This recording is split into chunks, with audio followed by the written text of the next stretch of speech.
మీతో కొంచెం మాట్లాడాలి చిన్నమామ. రాజకీయమా లేక కుటుంబ విషయమా?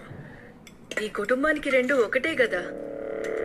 ఎందుకు చిన్నమామ నేనంటే అంత కోపం మీకు? నేనేం పాపం చేశాను? ఒక్కసారైనా నన్ను ఈ కుటుంబంలో మనిషిగా చూసారా? షర్మిలమ్మ, నేను, సునీత కలిసే పెరిగాం కదా. షర్మిలమ్మను హైలైట్ చేసి మెచ్చుకున్నట్లు, గౌరవించినట్టు ఎప్పుడైనా నా గురించి ఒక్క మంచి మాట అన్నారా? షర్మిలమ్మను ఎవ్వరూ ఊరికే హైలైట్ చేయడం లేదమ్మా. మీ ఆయన వెళ్లి జైల్లో కూర్చుంటే షర్మిలమ్మ ఆడబిడ్డైనా వెళ్లి పాదయాత్ర చేసింది. ఎండకు వానకు జనాల్లో కలిసి తిరిగింది. ఎంతో కష్టపడింది. అందుకే అంత మంచి పేరు సంపాదించుకుంది. పోనీ నువ్వు చేయలేకపోయావా పాదయాత్ర?